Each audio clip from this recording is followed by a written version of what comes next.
Hello once again! Today we will revisit the fascinating topic of Pokémon ancestors. As you may know, these creatures have evolved over time to acquire their current appearance, and thanks to the artist ZokaiOfficial, we will explore the ancestors of all these Pokémon.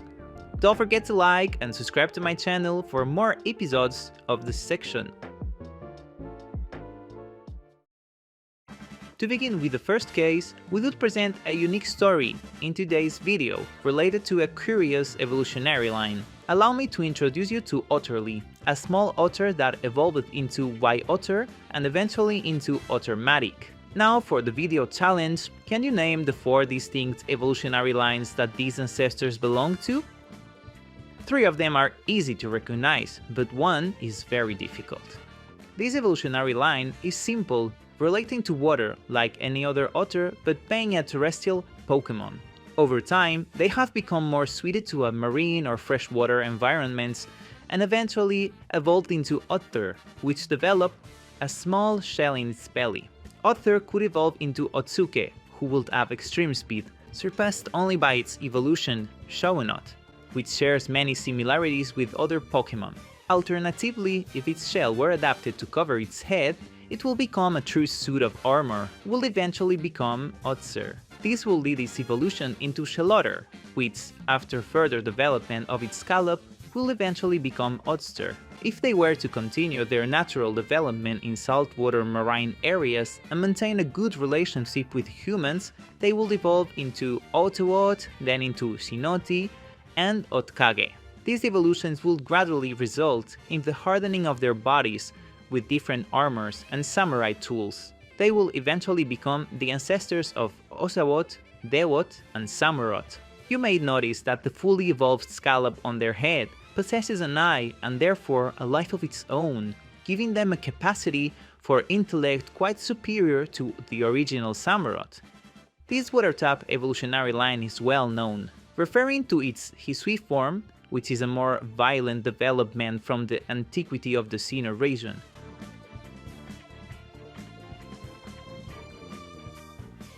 In Otter's case, there is another interesting evolutionary method to consider. Apart from the natural or artificial evolutionary process, Otter's head scallop undergoes a process of symbiosis with Shelder and Cloyster, resulting in a rapid descent. From these otters and their evolution, we may find the origin of these characteristic Pokémon. We can also relate them to another evolutionary line. If these Pokémon continue to adapt to saltwater marine areas and centralize their power in their intellect and the development of the scallop on their head, they may evolve further. However, if they centralize their power too much, their 2 pre-evolutionary phases will lose the scallop on their head completely, as Pinknock, Quickpoke, and Kingzell, resulting in the adorable Yacht, which I would love to be real, I will embrace it all my life. It will evolve into Yopoke, which could further evolve into Yobro, related to the Slowpoke evolutionary line.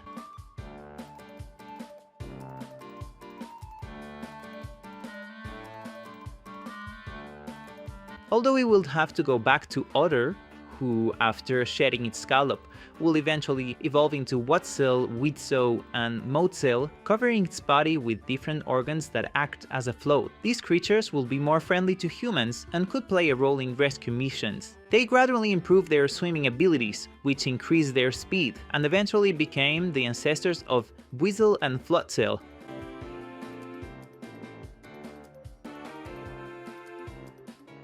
Now, let's move on to an evolutionary line that dates back to the time of the dinosaur. This is an event that I'm sure you've thought about many times before. Tirtoga's evolution will have led to the development of the different species of turtles that exist today. Can you share your thoughts on the 4 possible Pokémon that could complete Tirtoga's evolutionary line in the comments below? Starting with the first development, Tortarma would have a calm, friendly presence and could even adapt to early areas like Altera. This Pokémon is unique because it combines many concepts in its final form. Once on solid ground, it could fork to Quarrel. If the marine zones were maintained and it socialized with humans, it could eventually evolve into Splurtle and finally Squirtle. It is important to reiterate that not all evolutionary lines will be present. For example, in the case of Galtera, if it were to adapt to hot, arid regions and lose its water type, it will become Tarfum, essentially a pre-evolution of Torkoal, another turtle-like Pokémon that is distinct from others in the Pokémon world. That being said, we will return to Galtera, which could also branch off into Tsunookame, turtle-like creature with a sturdier and more resilient build, as well as a more assertive personality. The creature will evolve into Turtwig after adapting to places full of flora and vegetation, thus losing its water type, which after adapting and attaching said vegetation even in its body, would end up becoming the adorable Turtwig, returning again to Grottle if it will stay close to coastal areas and keep that firm and rocky character. That will make it become Ogle, a Pokemon that, well, I don't want to say it's ugly because I feel sorry for it,